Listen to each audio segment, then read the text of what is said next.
Shalom, guys. Welcome back. This is part 2 of Rosh Hashanah. We spoke about the day in which the civil year starts and the trumpets are sounded, the service of the temple.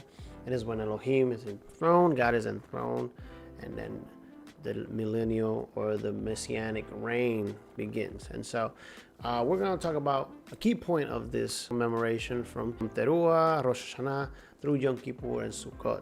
And there's a focal person and an image that is very important, at least in our faith, understanding that there's a door and that he is going to represent us and judge us and give us the access to the kingdom. So from the Jewish perspective, what is Messiah, right?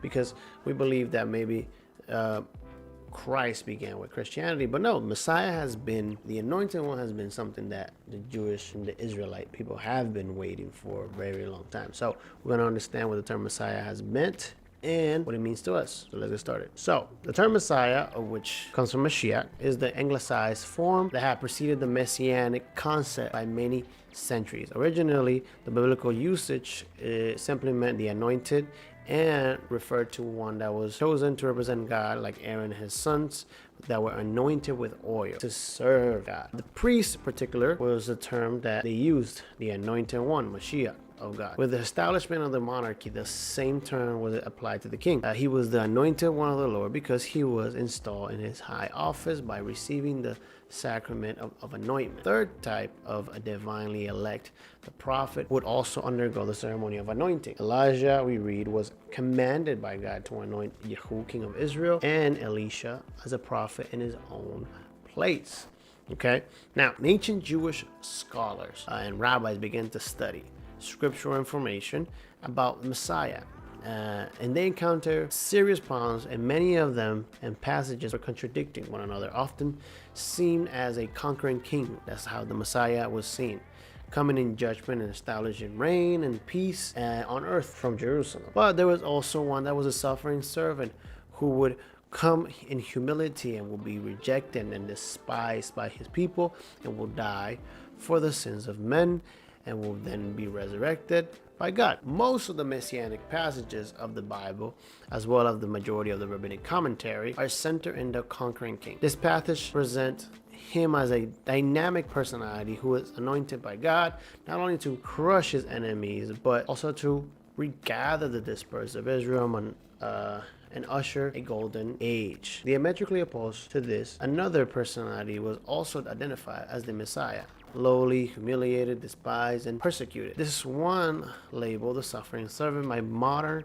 commentators, was anciently known as Messiah ben Joseph. His life ends in death, unlike his counterpart, the Messiah ben David, the ancient name of the conquering king who is immortal. So now, there has been many messiahs that have been represented and believed to embody this mission. There's Moses, obviously Elijah, King Hezekiah, Menahem ben Amiel, who was born when the first temple was destroyed, Menahem ben Hezekiah, and Barkoch. And so these are men that they believe were close to the Messiah and representing the Messiah. But there's something very interesting about this, and it's that they died. And so the general belief is that the Messiah will come in the time of Rosh Hashanah, Yom Teruah, Yom Kippur. And so in this time of season, and he will obviously encounter wars, pestilence, death. And so eventually he will redeem his people, establish God's kingdom, but he will not enter the land because he is in a way mirrored by Moses, right? Moses was picked up from a river,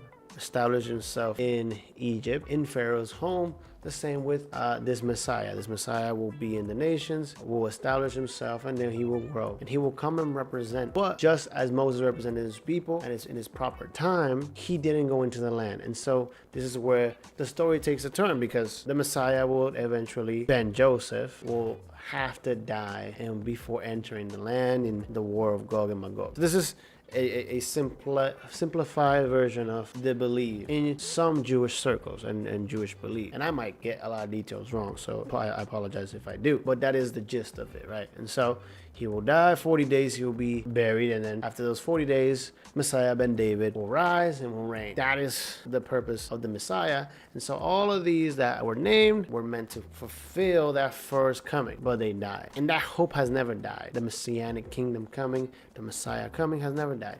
And so we have the Messiah, as we believe, right? Yeshua HaMashiach, son of Joseph, but from the lineage of David, son of God. And he did die, but his father resurrected him, and he is alive.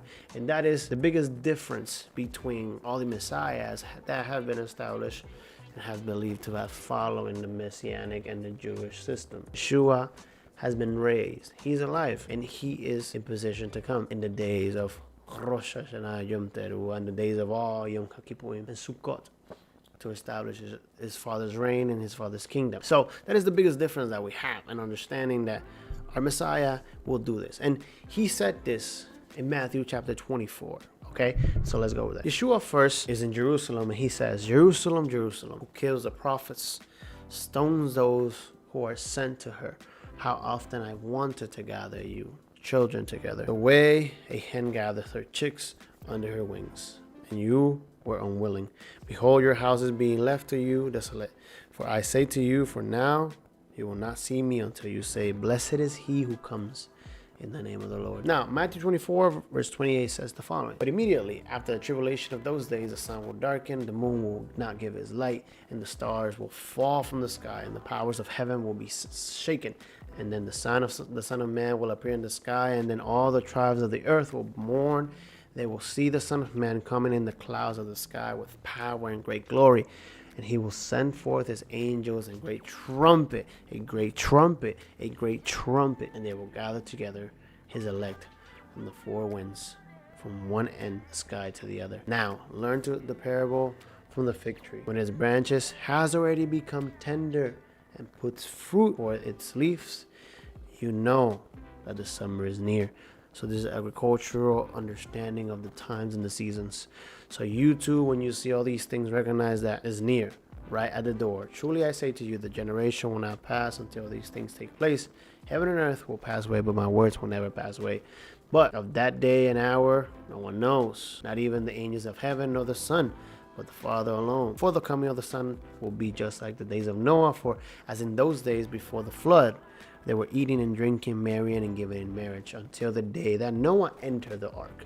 And they did not understand until the flood came and took them all away. So will the coming of the Son of Man. Then there will be two men in the field, one will be taken and one will be left. Two men will be grinding at a mill, and one will be taken and one will be left. Therefore, be on the alert, for you do not know which day your Lord is coming. But be sure of this, that if the head of the house had known that what time the night the thief was coming, he will have been in the alert and will not have allowed his house to be broken into.